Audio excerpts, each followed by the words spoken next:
Hello, everyone. My name is Aaron Christensen. This is Horror 101 with Dr. AC, a gathering place for fellow fiends the world over to discuss all things freaky and frightening. If you want to be part of the conversation, and I hope you do, I invite you to like this video, subscribe to the channel, maybe go back and check out some of our previous episodes, leave a comment, and most importantly, let us know the fright flicks you'd like to discuss in the future. That kind of connection is exactly what we're looking for, and it really does make a difference. We're all about sharing the scare, and we want to hear from you. 10 years ago, a pair of horror films exploded onto the scene, both from independent writer-directors not known for genre fare, both displaying exceptional visual confidence and storytelling skills, and both layered with multiple levels of metaphor and symbolism, spicing their genuinely unnerving and clean mythologies. Critics and audiences celebrated this 1-2 punch of intellectually stimulating and emotionally gut-wrenching fright flicks, subtly shifting the terror landscape forever. Set in a suburban Detroit teenage wasteland of indeterminate era, David Robert Mitchell's It Follows turns a by-the-numbers coming-of-age indie feature into a chilling campfire yarn. Sleep with the wrong person, and a nameless, unrelenting, shape-shifting thing will pursue and destroy you unless you pass on the curse to someone else. And if they don't pass it along soon enough, the curse comes back to you. Meanwhile, on the other side of the globe, Australian writer-director Jennifer Kent's The Babadook offers up a character study of a troubled widow wrestling with her own mental and emotional stability, as well as that of her 7-year-old son. A struggle exacerbated by a malevolent presence invoked by the appearance of a mysterious children's book. This well-crafted tale of haunting secrets and psychological breakdown amps up the chills from its opening act through its climax, with an expertly cultivated atmosphere of dread making up the middle. With extraordinary production and sound design, musical scores, cinematography, and editing, as well as a mutual uncanny knack for escalating tension and release, these two modern-day classics are the rare beasts that live up to the hype, announcing their creators as deserving of the rightful places within the hearts of the horror faithful. Tonight, we celebrate the class of 2014 with The Babadook and It Follows, a haunting pair of psychologically stunning and genuinely frightening efforts, guaranteed to provoke spirited conversation and contemplation hours, days, weeks, and even years after the final credits roll. It's been 10 years since It Follows and The Babadook came into our sphere, and I've got an awesome panel to chat about this double feature with me. So let's bring everybody in, and let's say hello to Ashley Lamers. Hello. Nicola McCafferty. Hi, happy to be here. Brett Nevue. Hi, everybody. And Gavin Schmidt. Good morning. Usually in an undisclosed location, today in my own messy kitchen. And we are here to chat about It Follows and The Babadook, both from 2014 and both celebrating their 10-year anniversary this year.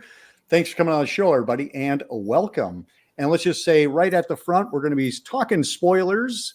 This is also these two movies. As I was watching them this week, I remember this was kind of the birth of the term elevated horror was right around this time. And I'd like to kind of just go around. Usually we talk about, people's origin stories with the films, but I'd like to talk just kind of like what people's feelings about that term and what does it mean for you in one way or another. Can I go ahead and start off with you, Nicola? Sure, I'm happy to start off. I unfortunately don't have anything really positive to say about elevated horror. I think that this is sort of like an ahistorical designation for horror films that are purportedly doing something that previous horror films haven't been doing, which is like social commentary, metaphorically kind of engaging with issues, social issues in particular, but that's what horror has always been doing. So I find it to be a very frustrating term for the most part. It's something, it's weird. We're talking about it around this time and maybe a few years after that, but it's sort of disappeared, which makes me think like it wasn't a real term, that it was just parsed for the time being, or way of maybe studios to try to grab people who weren't necessarily seeing horror to come and see this. Hey, this is different. This is like regular movies or television. And I don't think it worked out. It got backlash. It had some backlash, and now it's just kind of dropped out. And good. I'm glad it did. I think it all depends on the audience. Obviously, for this group who's totally into the horror scene, we can laugh at it or be offended if we want to be. But depending on who the target was, this might have got new people to see something they wouldn't have otherwise seen. So I'm not necessarily offended by it. Just because some critic who doesn't normally like horror suddenly decides they're going to like a few movies, I'm okay with that. No, it's fine. I think it probably was an attempt to grab new viewers in. And I don't necessarily think that there's anything wrong with subgenreing different horror films. So I don't think it's entirely bad, but I also think it's kind of like what you were saying, Nicola, is the kind of like undervaluing other films that are also doing those sorts of things. They're just not the same subgenre. I think part of it is also it's a response to the quote, another term I don't love, torture porn wave, which was another 10 years prior to it, right around 2003, 2004 was when we started seeing these quote torture porn movies where we were, and which was a swing away from the J horror and the PG-13. I think it's just kind of like a signpost.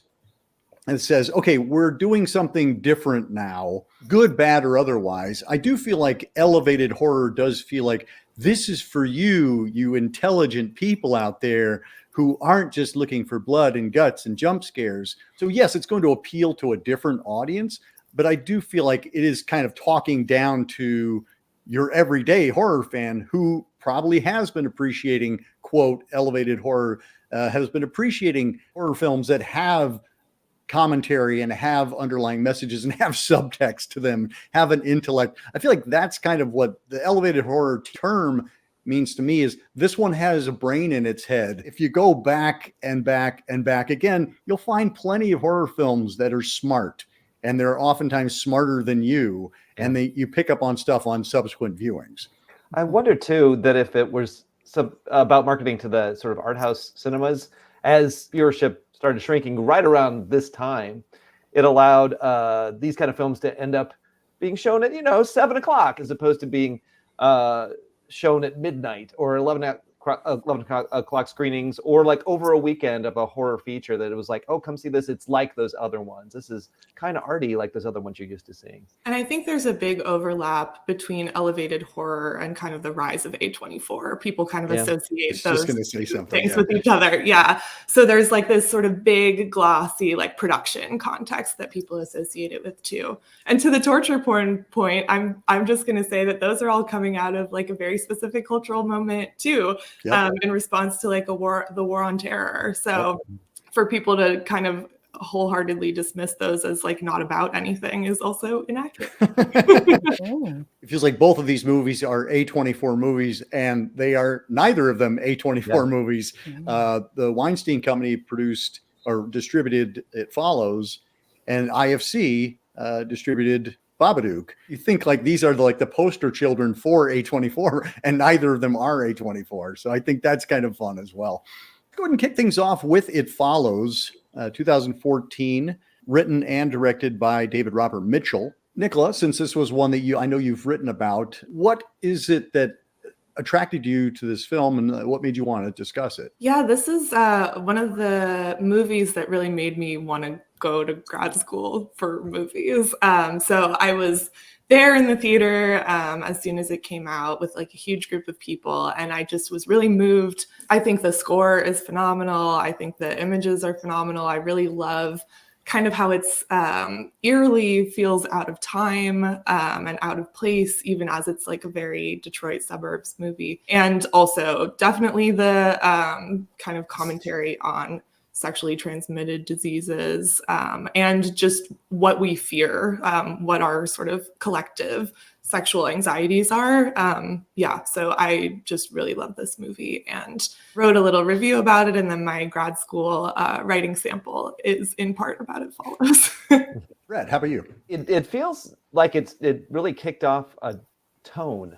And we talk about A24 too, but it kicked out a tone in cinema. And certainly I worked with Jennifer Reeder director here in Chicago, and it feels like that's part of that whole thing, that there's an expressionism that's a part of this. And I mean, and Babadook too, I can see why these two are paired together after watching them again over the weekend too. But there's also this ennui that you don't find in teenage horror at all, at least the teenage horror that I grew up with as a teenager. A lot of running around and shrieking and while the monster tries to get you. But it's that. It is like that slow monster from Night of the Living Dead, and then also Jason squished together with a lot of people making sort of faces at each other of being upset. And rightly so. It makes me feel much more like a teenager, the teenager I was, as opposed to like the jocks and midriffs running around from an axe. I really reconnected with it when I watched it this time, and also just the lighting and the mood. And I remember reading about the ending and all of the throwing all the electronic devices into the pool, and the writer director was like, yeah, it's I know it's dumb, I know this, but this is how teenagers would do it. They would do something really Scooby-Doo and dumb here because that's what you think might work. It's not going to be like this big bold choice. It's not going to be super planned out. It's going to be this. And I really like that, again, relating to making really bad plans as a teen. It feels like that, like this is how I'm going to stop this problem. And it's just dumb, intentionally dumb. Ashley, how about you? So the first time I saw it, I saw it in the theater with a group of people, and then we immediately stood in a circle and talked about it afterward. And we had some differing opinions about whether it was good or not. I enjoyed it the first time I saw it. I thought it was very eerie. A lot of the imagery of people in states of undress or like they're clearly out of place is just unsettling. And so I appreciated the feel, the atmosphere of it. The component of like sexual shame was fascinating to me. And I thought, well, there's more to this than I understand right away. And upon subsequent watchings, second time I watched it, I didn't like it. And then the third time I watched it, I really liked it. I think as I watch this movie again and again, I'll just keep finding different things about it that I didn't catch before. And Gavin? I don't have anything super deep to say. I came to it probably the way most people did, is that it was the movie, or one of the few movies that were like the big movies of 2014. I watched it and I was traumatized. I will tell you that there are only two movies that have ever bothered me in my life. This being one of them, and the other being Kids. And there's a lot of overlap between those two, so you can kind of see what bothers me. And and this movie, when I saw it the first time, really brought back that very not wanting to be in my own skin feeling. I don't even have words for it. That Kids had done to me when I was a teenager. And so I hadn't watched it in 10 years until, Aaron makes us watch it again. And and it didn't bother me as much, but it was just as creepy as I remembered. So yeah. Thanks. You're welcome. You're welcome. Let's face this. I remember I got this for review, and it was a streaming link, and my internet was rather dodgy that day, and it kept freezing, and that just somehow made it even worse because I was waiting to see what was going to happen, and it stretched out the 90-minute experience to about 2 hours and 10 minutes, but it still held me. And I was like, that's the sign of a great movie, is if even with all of these interruptions, even with the flow being completely disrupted, I was absolutely bought in all the way through. And then watching it on subsequent viewings with the flow intact, and even knowing what's going to happen, I think you're able to kind of step back and appreciate how many layers we're dealing with here. And like any solid horror film that has something to say, it plays perfectly well as a terrifying supernatural horror film. But then there's also some messages that go along with it. And then there's some messages below that. And I just feel like this is one that just feels like it's a meal that as soon as you're done with it, you're like, I need to see that again. I need to go back and pick up on little things that the filmmakers dropped throughout. And also, everybody's kind of talked about the feeling. How did the director make me feel the way I did? Like, what was it that was so unnerving? It opens with that amazing, kind of 360 shot of a woman, running in a state of undress and high heels and running awkwardly. People offer to help her. And she's like, no, it's fine. It's fine. It's fine. It's clearly not fine. And how is that not a reflection of society in general? Nicola, when you wrote your review, what were some of the things that that initially popped up for you? Like, what were some major talking points? Yeah, I mean, I think the pun ST, sexually transmitted demon, was one thing that, like, when I first watched the trailer, I was thinking about it, and I thought that was just such a great concept. But I think the more times I watched it and the more I thought about it, it really does tap into a lot of specific kind of, I guess, like Western cultural anxieties about like seeing your parents naked or, aging women. I think like the first two that we see, it's like a naked woman and then it's like an old woman. And so there are just kind of all these different forms that it takes, really speak specifically to the kinds of things that cause sexual anxieties, which I just thought was so clever. And then on this most recent time watching it, which I think was probably like my 5th time, I want to say.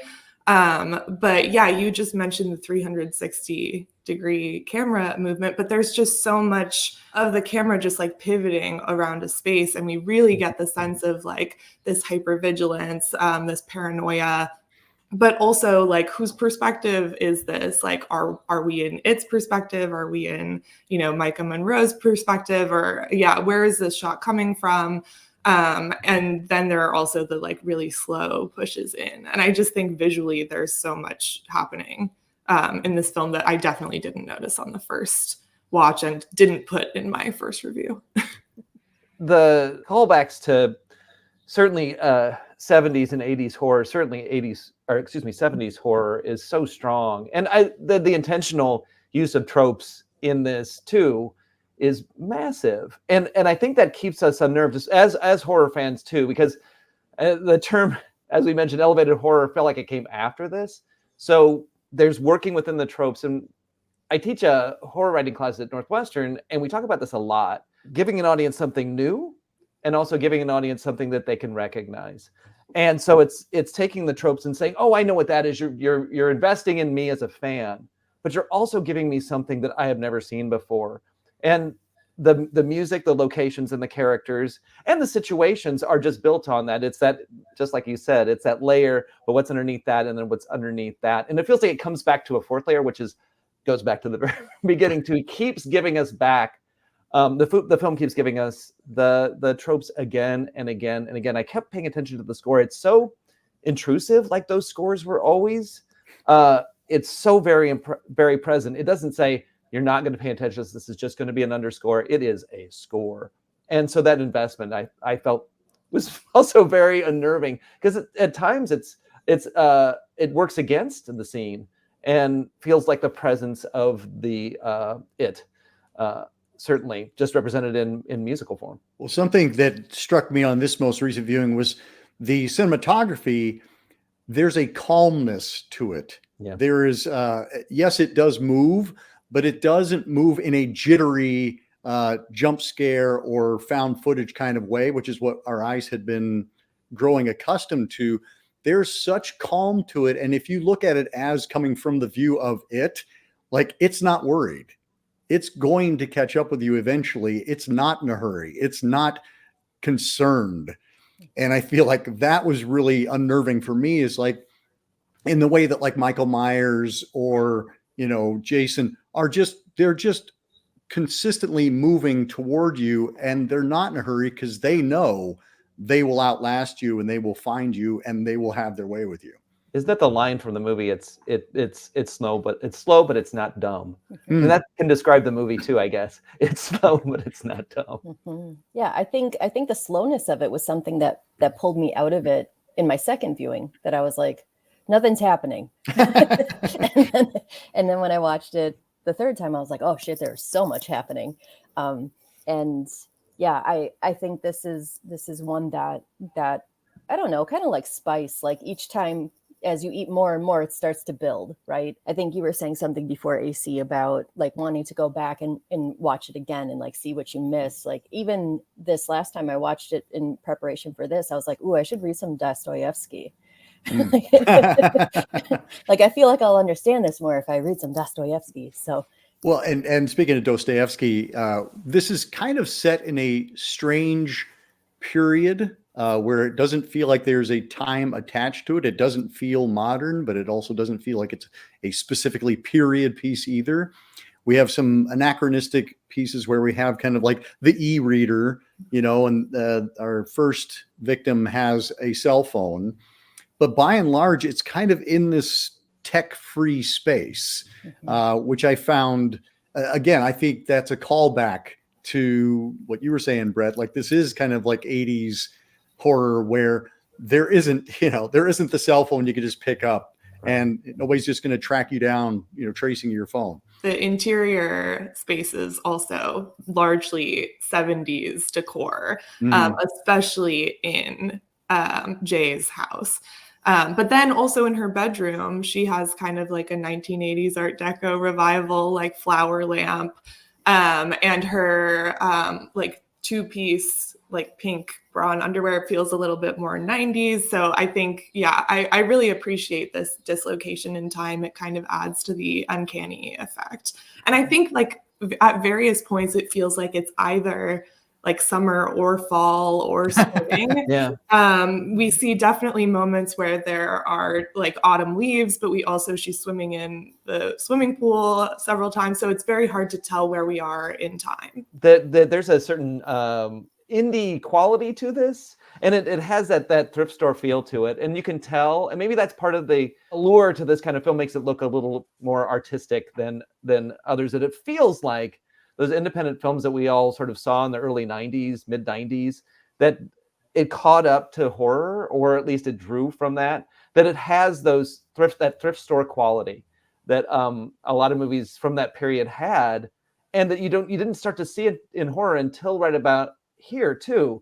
Like in the background, if you look in the background, you look at lamps, if you look at other things, pillows, all sorts of stuff, photos, Polaroids, like you can't really nail it down, just like AC was saying, that it's difficult. And I really like that quality. It's like, oh, I know this too. So not only horror tropes, but indie film tropes are all over this thing. And I think of a generation that really appealed to that. They're like, oh, I know this world sort of, but you're going to give me surprising elements. Or you're going to take these characters from kids, for example, like Gavin said, and stick them in a horror situation. Yeah. And that I can understand. So smart in the creation of this film and giving us something unexpected in a world that we hadn't really seen these sort of, kind of communicating characters in, who can't really understand what they're going through, but really their subconscious is screaming at them. And we saw that with, even in Clerks or something like that, we saw that there. But let's stick these Clerks folks into a place where they're getting attacked by a monster. Well, and what you just alluded to, the fact that we have these characters that are on the brink of adulthood. Yeah. And, sexuality is kind of that thing that crosses over, like it's a thing you don't usually do as a younger person. And once you do it, it is a transition into a different part of your life. And so these characters that are having sex or thinking about sex, we are getting that transition into adulthood. There is something about this fascination with youth. And we absolutely get that in this film, that these characters want to hang on to their youth. We have the one character, Hugh/Jay, who, if you asked him who he would trade places with, he points to the kid. Yeah. He's like, I'd love to be that kid again with my life ahead of me. And he's like, dude, you're like 20 something, like you have your life ahead of you, depending on, where you're looking. The sexually transmitted metaphor, I think, is so obvious, but it's so effective as well. Like, I think that's kind of magic, is that it doesn't feel like we're being beaten over the head or being talked down to.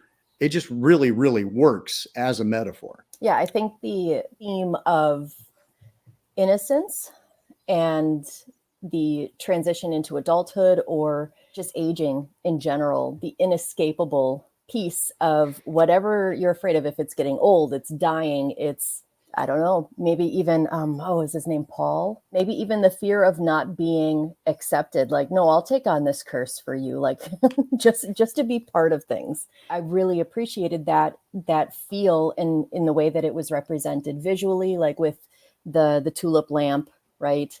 And the soft pink to then, all right, now she's cursed.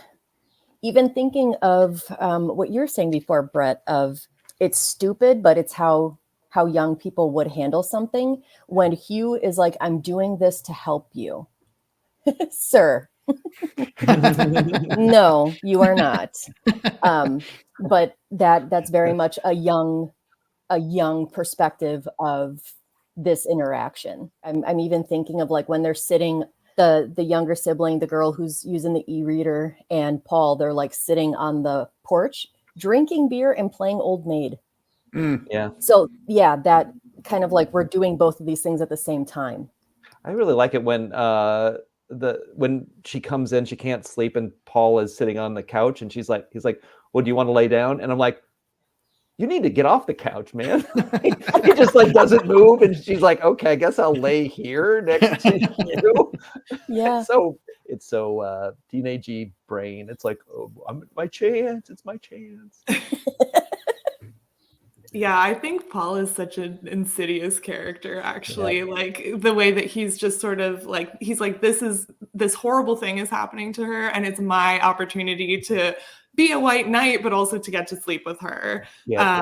And I find him like a more upsetting character, certainly, than Greg, for the kind of like soft boy masculinity where he's like, oh, I'm just sad, I'm harmless. But that ends up being, and I guess they end up together, which I've never been particularly happy about, but it doesn't, it doesn't feel like like that's a victorious sort of like romantic consummation. Yeah. And as they're walking together at the end, like nobody's happy. Yeah. No.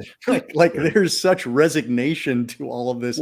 Yeah. Of course you have the figure behind them. You're kind of like, you're perpetually going to be what's coming, and when are we safe?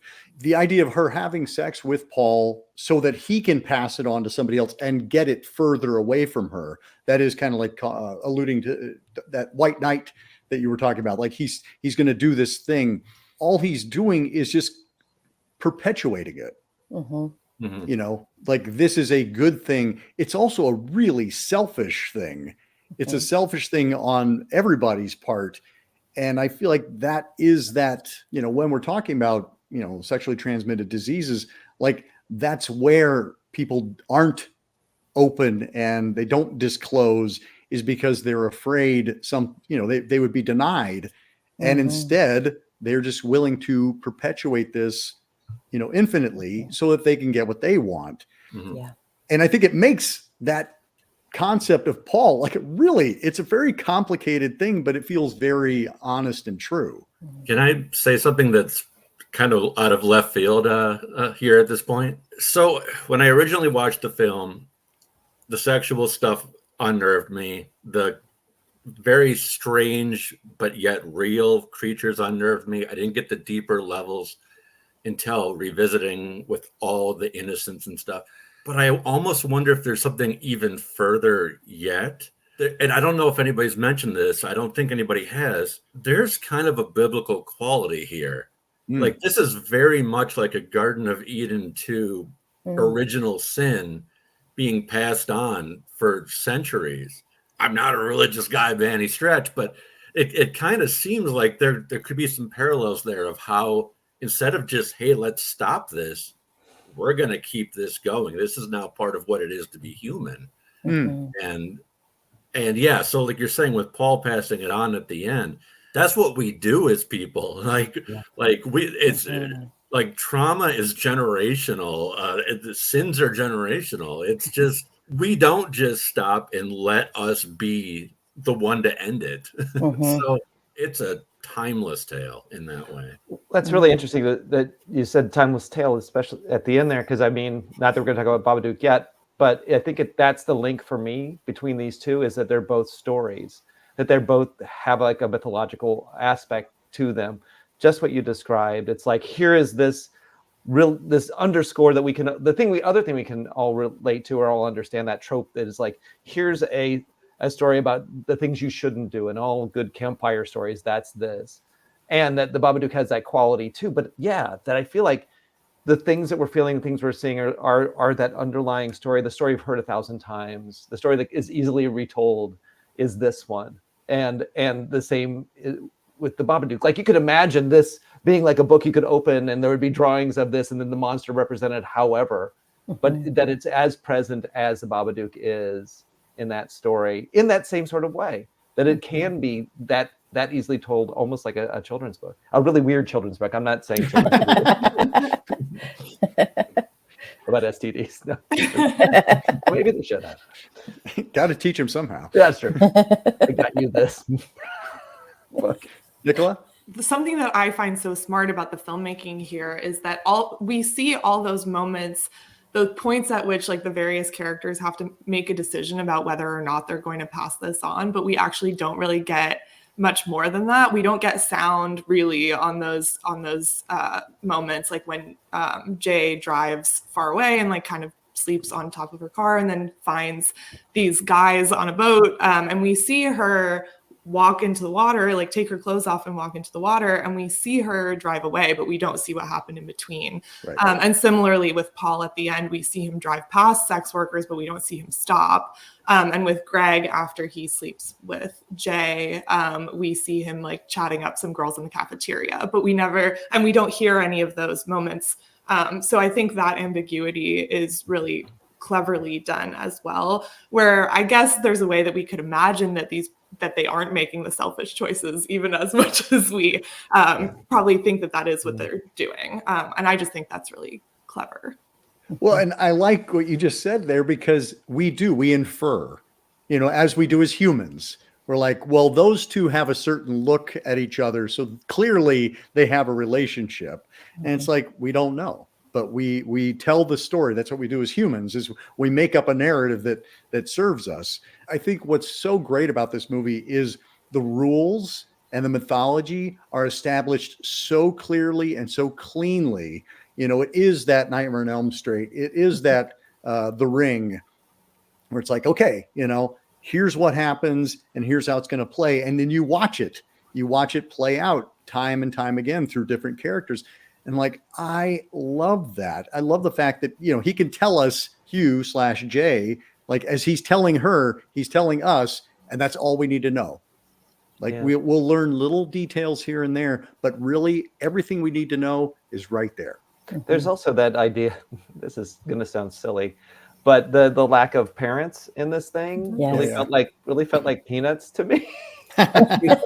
Like wah, wah, wah, that it really felt like that this is like a child story again. This is like that feeling like this is for people that were thinking about themselves then, people who are watching this is a movie maybe for teens too, or people who are just like in college, like really creating a film like that for people in college, which feels like that's what it was for us going to drive-ins or going to movie theaters. It felt like that was for us. It's like a popcorn film, but like a really depressing, slow one too. And also the having grown up in the 80s, the AIDS references were so strong in here too.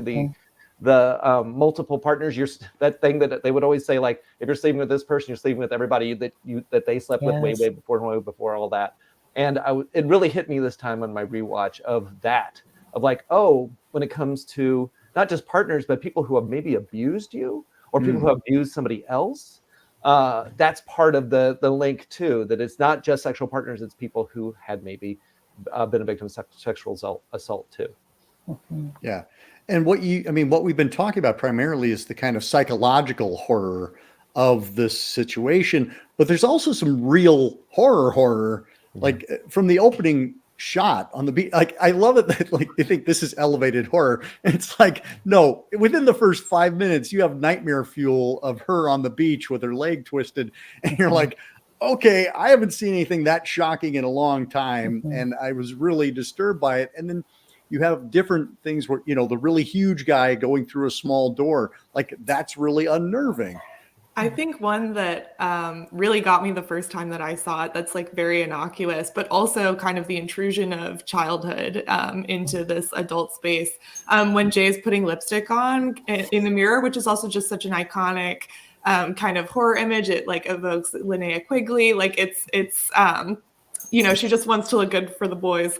But then she's doing that, and through the window, like a big red rubber ball just like hits the window, and it's a total jump scare moment. But kind of, the eruption of like the childhood play into her like ritualistic kind of performance of an adult femininity. And being watched by that boy. Yeah. There's the two, certainly the big blooming red shining from the elevator blood that happens in the pool. And also people being shot and it knocking them down, but then getting back up. Their sort of use of blood tropes in that way. Really also unnerving. Like Gavin, I found this unnerving again and again and again in psychological ways and also in regular old horror trope ways. And I had sort of forgotten about the use of squibs and all kinds of stuff. I'd forgotten about the blood. I remembered the image on the beach, but I had remembered it different. I remembered it worse because it happened so quickly. And I'm like, oh, that. But then now I don't know how I could have remembered it worse. It's really pretty awful. It's bad. The images of, just that persistent pursuit as the it is closing in on people, but also just like the random places they show up, like, and not knowing, is that an it or is that just another person, but asking each other, like, do you see that? Because if you see that, then it's not an it, but if you don't see it, then it is. But I love the shot of the naked guy up on the roof. Just kind of like, A, how'd you get up there? And B, were you going to get into the window from there? Like, what was your plan, my friend? And what do the neighbors got to say when they were making it, when they were shooting that as well? Yeah, right. Like, did you ask if we could do that? Yeah, if you went around knocking on doors, so just so you know, like between 12 and 1, there's gonna be a naked guy up on the roof. Naked dude up on the roof. Oh, that's speaking of the humor in this too. I would love to hear anybody's reaction to the humor in this movie, because I found it at times pretty darn ridiculous and funny in the best possible ways. But like that, I was like, that incongruity of a naked dude on the roof, just what you described, like what's the point of that? I'm gonna get you, and now I need to get down from here. I really like that. Did anybody else find parts of this movie funny? I don't remember laughing a lot. I remember finding things very honest and authentic, and that resonating for me in a comfortable way. I think I mean, like when the teenagers were together, like when they're like, as you described, playing Old Maid and drinking beer, like their interactions are sort of like, what are you talking about parts? Like there's the moment when he says, are you real? And they're like, what are you talking? Or like, do you see that? And it's like, what do you mean? Do we see that right there? What are you talking about? Yeah. Like, you're nuts. I really like those moments. The girl who passes gas on the couch. I was going to say, I'm a child, so when she farted, I was very happy. Yeah. I think Yara is very much there for comic relief. I always wonder about that character, because also she gets shot at the end and they just completely ignore her. My leg. Shut up. Yeah. I also need to correct myself, actually, because she's not putting her lipstick on in that scene. She's like, she's looking in her underwear. Looking at her. That's right after she like has her sexual encounter with Hugh/Jeff. Yeah. I mean, putting on lipstick, looking down your underwear. I mean, it's almost different. The same. Yeah. But I think that scene in particular also kind of circles back to her innocence, where she's looking at like her pubic mound as though she'd be able to tell if she had anything on her vulva, right? Like she doesn't know the difference yet or at least in that scene, it seems that way.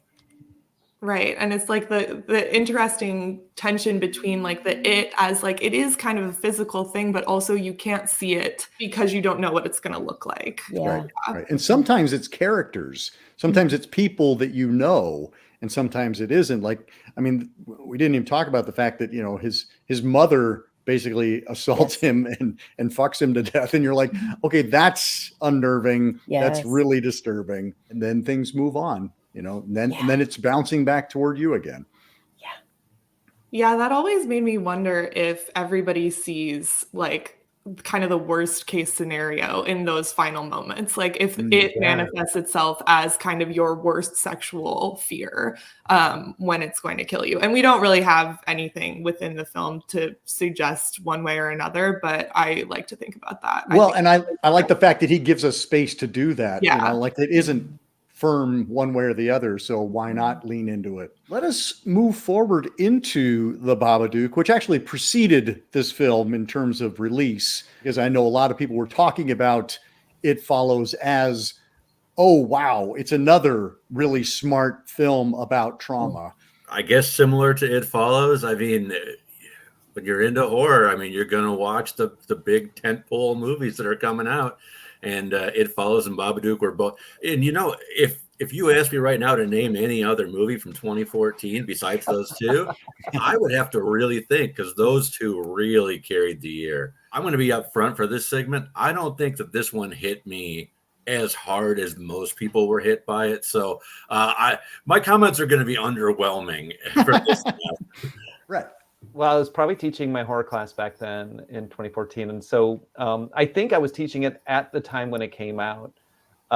And so I found the script. I think students had been going to the theater and seeing it. So it was a lot of topic of conversation in the room because they really gravitated toward it. They said a lot about not liking the poor young kid. In the movie, there's a lot of judgment about this boy. Yep. And at that time, I think I had a kid about that same exact age, maybe a little older. And so I'm like, hey, you know, this happens. Stop it. Being a parent is hard, and stuff. And so I think there was some tension as a result. But I remember feeling a little bit like Gavin, but now I've kind of grown to like it more. In subsequent rewatches, like with It Follows, I think I've seen it 5 times now, maybe more. Analyzing it, I'm mostly because of its sort of roots in German expressionism, in the way they talk about it in its background, the set and everything like that. I'm really drawn to the Cabinet of Dr. Caligari-ness of it all. And the deeper I sort of fall into that aspect of it, the more I like it. And I think that's probably what has always interested me about this specific story. Ashley? I think I first watched Babadook as part of like a 31 Days of Horror sort of thing. I didn't see it when it first came out, but I knew it had a lot of buzz around it, which usually is kind of like a mood killer for me. And so I was like, okay, I'll watch it when I'm going to watch a whole lot of horror movies. And I watched it, and I was in grad school at the time for professional counseling. And so I was already like diving into a lot of different mental health stuff. And then watching this movie it got me right away with this troubled kid, this mom that's not able to connect with her son, the heaviness of the color palette, all of it just felt so, to me, it was very engrossing. And I, upon subsequent watchings, I'm just as in love with it as the first time I saw it. Nicola? Yeah, I saw this not theatrically, so also kind of contrasting with my experience of seeing It Follows, but I did see it relatively soon after it came out, but like on my laptop at home, which is very different.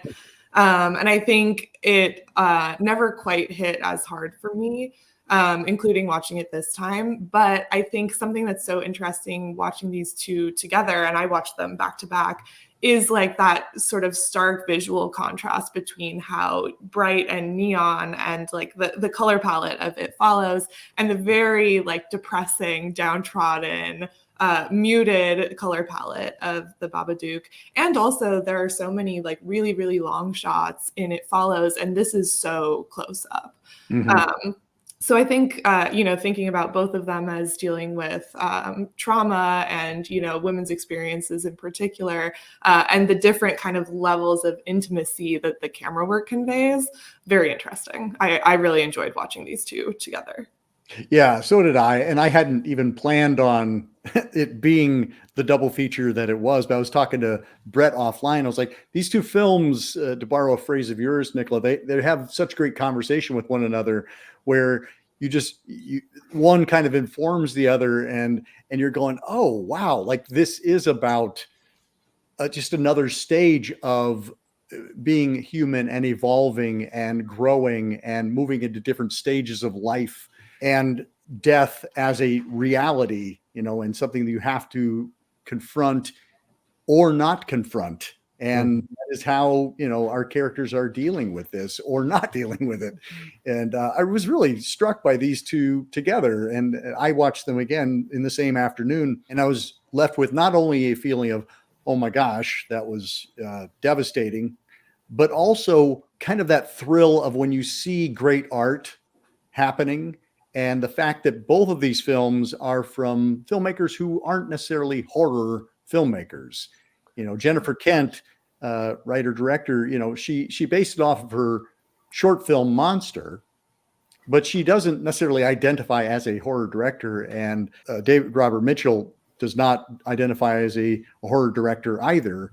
But yet both of them are clearly adept enough in terms of cinema to tell a story in a way that appeals to horror fans and also people who are kind of new to the genre. There was something in that conversation that we had to AC, and I was checking it out when I watched it this past time, and its story structure, as opposed to It Follows. I was like, well, that's certainly a horror film, and it really starts that ambiguity that it begins in this sort of normal way, and it gets weird, and then it goes dark, and that the it possibly coming to get those two at the end, it's like, well, this is not going to go well. At least it feels that way to me.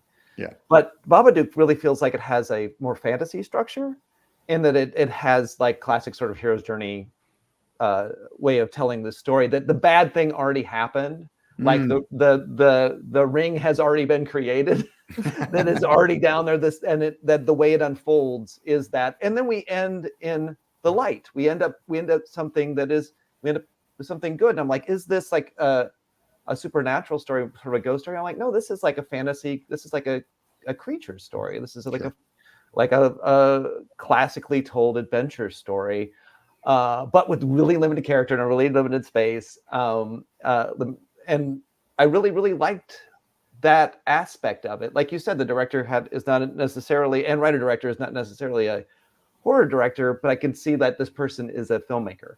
And it really felt like a movie that way, that was going to end with them on the precipice, but would probably end with a feeling of having won the day and gone back home and things are better. So Samuel being magic obsessed, like I think that kind of speaks to what you're just talking about, that fairy tale aspect. Like he is the wizard, he is the warrior, he is all of these things that he wants to protect his mother. Like that's kind of his mission in all of this is, I'm going to save you. I'm going to protect you, and if you protect me, then that protection, I think when you say that to somebody, that is as close to love as anybody could ask for. It's like, I will have your back and you will have mine. And that's what he wants so badly from his mother. And he senses that, she has his back, but really, really reluctantly, whereas he's very enthusiastic about wanting to show her how much he cares and how much he will fight for her. It's very odd too. There's a trope, the 5-person band, or the Scooby Gang, that you could almost apply to this too. If the Babadook is represented like the Scooby-Doo, the character that can't talk, but among them all, that it has a bit of that trope too, that there's these 5 adventurers that go try to conquer this. and our hero is flawed at the center, because they're trying so hard to be righteous, trying so hard to be the mom. And then we have the what they call the Lancer, the second, which is the boy who's the opposite of everything she is, but has the strength to fight. Wow, I guess the deeper you get on this sort of possible aspect of it, it's interesting. When I was watching it, I wrote down, like, she's trying so hard to be good. Yeah. Like she works at the old folks home. You know, she tries to be a good sister. She tries to be a good parent. She's trying to be a good widow. And you just see the strain of it all. Like, she's just trying so hard to not fall apart and going for that virtuous path. And you could just see the toll that it's taking on her. It's just so visceral watching her like fiddle with her jaw the whole movie. And I think, like, as someone who hasn't unclenched their jaw, like, maybe since the day I was born, I just like really, really feel like you can see in the performance so much of the strain of trying to be there for other people and trying to sort of like outsource the care, like send the care outward when she's like so unable to care for herself. But just that strategy only lasts for so long until eventually you have to let the Babadook in. Just talking about that idea of the book showing up one day. Right. Like, there's so many just elements of magic, and something that hadn't even occurred to me, but the fact that it's 7 years, you know, like this is happening on the 7th year of this tragedy, you know, the anniversary thereof. Like you said, Brett, there's so many little storybook elements to it. One of the things, like, when the Mr. Babadook book shows up, and it was Alex Juhas who designed it and hand drew it, that is such an incredible visual, and it continues to pay off over and over. And that's a practical, like, all the pop-up stuff actually works. Like, he built it. I think he worked on the opening credits for the United States of Tara, and that was where Jennifer Kent first became aware of him. But I love that book. Like, I just think that book itself, like, I could just watch somebody turn the pages of that for 90 minutes and I'd be fine. For sure. I don't think that this necessarily fits in like where our conversation is, but my brain keeps going to the contrast between It Follows and Babadook. That with It Follows, people are trying to get rid of the curse by putting it onto other people. And in Babadook, it's like, nope, keep it here. Don't let anybody know about this. Even like at the birthday party where the other women are trying to get to know Amelia. One woman says something about like how she's trying to do work with like disadvantaged women. Yes. And all of a sudden Amelia goes, oh, that must be so hard for you. And you can just feel this tension of there's us and there's them. There's the grieving people who are like weird, and we don't want to get too close because then it might happen to us too. So there's like such a separation. Well, and what is the coping mechanism of keeping it to yourself? Like, if other people aren't involved, they can't ask you about it. They can't see how you're doing if you're progressing on a normal, trajectory. Like, I think there is that quality of, if I don't talk about this, it's not real. Yeah, exactly. I'm the only one who has to deal with it, and I'm the only one who can bring it up for myself. Is there an aspect of blame too that is a part of like these two traumas? Like in It Follows, it's like I blame myself for having made that choice, as opposed to mom in Babadook, I blame my kid for being born. And so that outside projection, as opposed to an interior projection, how then are monsters represented, as opposed to being chased? Well, I guess they both have to be sort of internalized, don't they? And to be dealt with. It's really fascinating. But they both completely valid responses, completely valid metaphors for the trauma, for the different trauma, and how you deal with these two types of trauma. And something that came up for me this time is like, she is consistently saying she needs to sleep. Yes. She needs to sleep. And I'm like, when you sleep, you get to escape, you get to disappear, you get to recharge, your problems aren't there anymore. That's absolutely what you're striving for, is getting away from that. And if you can just sleep, if you can just escape from the life that is going on right now, the fact that that kept coming up and kept coming up and kept coming up, not just in the sense of you're exhausted, but in the sense that you constantly have to confront the trauma. Mm-hmm. And even in the dream, because when we open the film, it's like inside of a dream sequence where she's reliving the moment of the car crash over and over. But it's this like really surreal, like totally black void space. And then we see her like crashing onto the bed. And we see that image like repeated over and over again. And then sometimes when she's sleeping, it goes into like time lapse. And I think all of that is really interesting. Like sleep as an escape, but then also it isn't a reprieve, and it goes by so quickly that she never feels rested. Like I think it really amps up that kind of the like elevating levels of anxiety, and like things just keep escalating, and they're gonna keep escalating until this is really addressed. Right. I think there was the line in the book where he says like, the more you deny me, the stronger I get. Yeah. Something like that, which in terms of grief, like, holy shit. Yeah. No matter what you do, if you try drinking it away, sleeping it away, you're going to, just go party it away, whatever, like it's still going to be there. It's just waiting for you. And the longer you deny it, the worse it's going to ultimately take a toll on you. Yeah. So as I say, like this one doesn't hit me as hard because unlike most people, I don't have human emotions. And so like I totally get the metaphor for grief, and I think it's super well executed, but I can't internalize it the way that I think I'm supposed to internalize it because I just don't have human feelings. So it fails for me on that level, which is not the film's fault. That's my own fault. But I will jump back to the beginning of this, the German expressionism design element. Like now that's my wheelhouse. Like and so I do love that as much as I'm gonna keep saying, oh, this film didn't hit me that hard. I absolutely love the design. You already mentioned the book is great, but the creature design with the expressionism, the obvious influence of London After Midnight, which even though none of us have ever seen it, is still incredibly iconic. I do love that they went all the way back to that, as that was the touch point for what we're going to make this creature and the surrounding elements look like. So I have nothing really deep to add to that, except I don't want to leave that. No. And Jennifer Kent like has all of those stuff. All the stuff on TV is a lot of it is old. A lot of it is calling back to that black and white era. And occasionally it's juxtaposed with, a more modern kind of like commercials or things like that.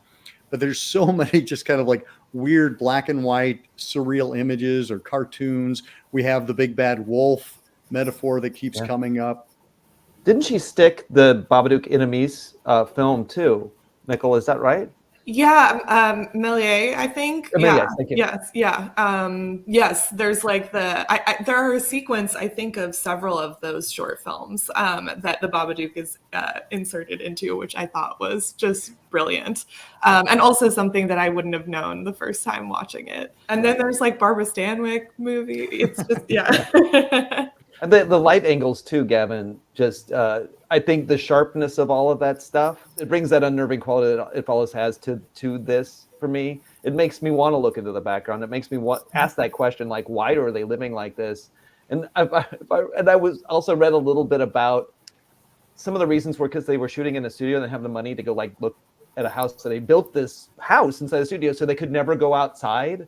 Right. Because outside of it was, just a studio. There's nothing there. There's nothing there. So they just like those old films, you can't go outside this room. So we have to build the light to look like light.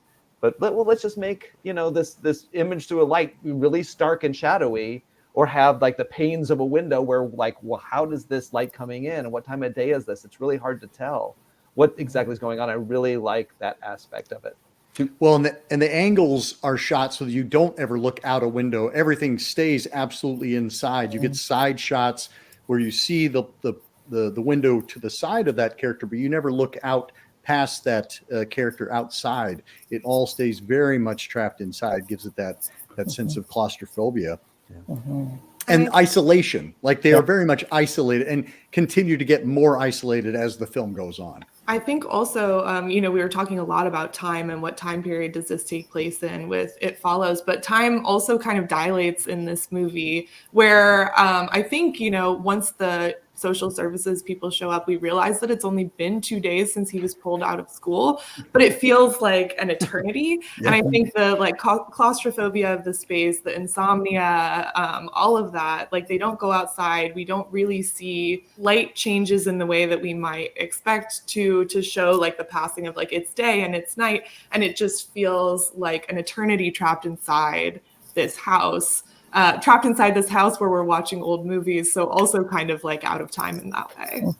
Even with the flashbacks, like they're happening now, but the trauma happened 7 years prior, right? So the time lapse and the time jumping is jarring as a viewer. And I can't believe we've gotten this far into this discussion without mentioning our actors, Essie Davis and Noah Wiseman as Amelia and Samuel, but this movie would not work if we didn't have two actors of that caliber. Brett, I absolutely heard those commentary that people were just like, oh my God, kill that kid. That's a really brilliant performance that it can evoke that, but that feels so authentic to me. I mean, we've all either had children or have been around children that are operating at that level, and you don't want to shut them down, but you do want them to, dial it back just a bit. But Essie Davis, I first came aware of her in the Irish film Isolation, which if people haven't seen, it's a great little independent film from 2005, and it is fantastic, but I hadn't really seen much of her since then. I guess she'd done some TV and things like that, but she's such a powerhouse in this movie. And, on one of the interviews on the DVD, they talk about her playing both the mom and the dad from The Shining, that she's trying to protect the child, but she's also the one who is the problem.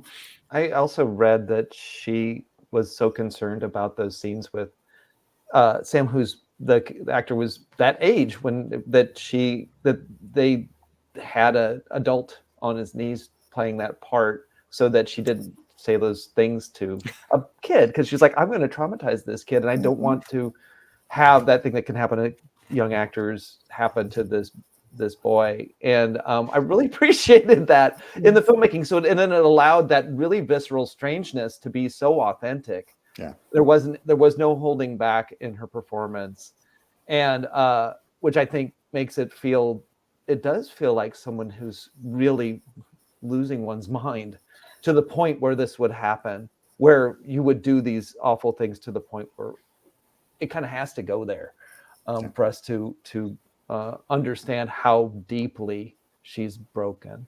And that in order for her to recover, she has to get to that place. It's hard. And I can't remember if it was Nicola or Ashley that talked about like the female experience of both of these films. This is motherhood. And this is not only that, it's single motherhood, and it is widowed motherhood. It's a very specific and yet very identifiable state of life. I'd also love to go back to that moment in the kitchen that Ashley brought up with the other mothers, because I think there's also like a really stark image of single motherhood there that also dovetails with some of the class things that are happening, and It Follows that we didn't really talk about. But so I think I want to like talk about it through through here. But yeah, she's like, oh, disadvantaged women. So you think of me as disadvantaged, but also, she really relies on that income because she's a single income parent. And we see a lot of her like kind of work strife. She's has to give up shifts because her son is causing problems, and then ends up losing that job. And all of that like does put her at a disadvantage relative to the other women. And I think just like those moments of like class tension are really happening in It Follows too, where we see them in the suburbs, but they have to drive through like city spaces.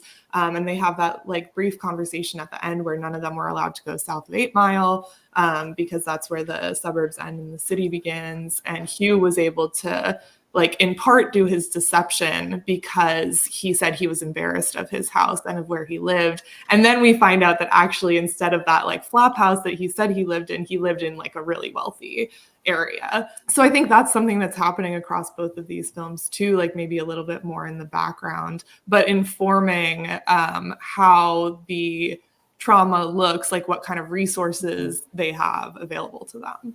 I'm thinking of the parallel now as you're mentioning that. I'm thinking of the parallel at the start of It Follows, where that young woman is trying to run away from it, and someone is asking if she needs any help, and she's no. And the parallel of when Miss Roach next door is like, do you want to talk about it? Do you want to do something? And she's like, I need you to not talk about it. Like, Right. we are not going to discuss our problems. That kind of overlap, just the differences in how the characters cope with the curse that they're carrying in the two different movies.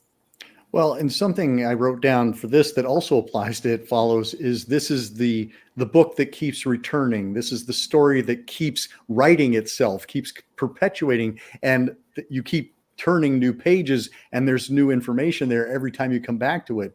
That feels very much true in It Follows as well. It's like with every day, with every new partner, a new part of this story is being told, and it never goes away. It stays with you all the time. Yeah. That investment, and I think this goes back to the elevated horror question that you had at the very beginning of this conversation. That question of is treated with a lot of care and a lot of smarts, both of regarding both the traumatic scenarios, and I think that people don't often feel like horror films take the care when it comes to murder, when it comes to all sorts of. I could name a list of things that maybe people don't feel like that. And maybe that's part of the, like, how much care do you give and how much are you getting hit over the head? But I feel like both these films aren't hitting us over the head, but they're also taking care. And I really appreciate that. They're not talking down to me. They're not making me think about certain things.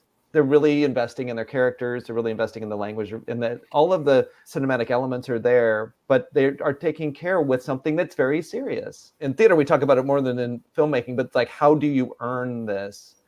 How can we earn this ending? Or how can we earn this scenario? How do we get to that place where you don't go, you know what, that really didn't work because I don't feel like you really represented that in the right way. But I feel like both of these films really represent that. And certainly Babadook, in its really visceral quality, really does that for me in a way that makes me really like emotionally charged. As opposed to Gavin, I feel like I feel too much when I watch that. I feel too much when I watch that film. I had to in certain aspects, certainly with the dog and with the ending, that scream that she gives, like there's two. There's the one at the very, very end, but there's another right before that, toward the end of the second act when she just bellows, and I understand that one. That feeling like, I don't know how I'm going to get over this. That feeling. Yeah, like toward the end where she's coming face to face with Babadook. I mean, she does prior to that as well, but she's kind of snapping out of the possession piece, and she's seeing her husband, and he's saying the things that he said. We're inferring this, right? That this is the conversation they were having in the car on the way to the hospital. And she's saying, stop, don't do this, right? Like, and I'm someone who loves gore. I love kills. And so this would be a moment where seeing someone's head get, cut in half, I'd be like, fuck yeah. And this movie, when I saw that, I could just fucking weep. Yeah. Great. Like it is that. So in that way, to me, as you were saying, Brett, like you feel too much. I absolutely can relate to that. It keeps playing in my head, that image. And I love too that at the end, and this goes sort of back to expressionism, that I always wondered about that. Like she bends back when he comes, but she bends, but she doesn't break. She bends, but she doesn't break. And I love that is that the metaphor the metaphors play out, and the same thing with That Follows. The metaphors are given such weight. It's like, we're using metaphors, everybody. We're going to use them. I know that maybe this is a little, artistic, but we're going to use metaphors. And I love that, because I'm like, how is she bending and not falling over? I'm like, oh, it's because it's not real. This is a metaphor for the feel of that. Yeah. Well, and that notion of the basement, where we can compartmentalize. Yep. And what wasn't working for her before was that she wasn't dealing with it. She wasn't interacting with it. Mm-hmm.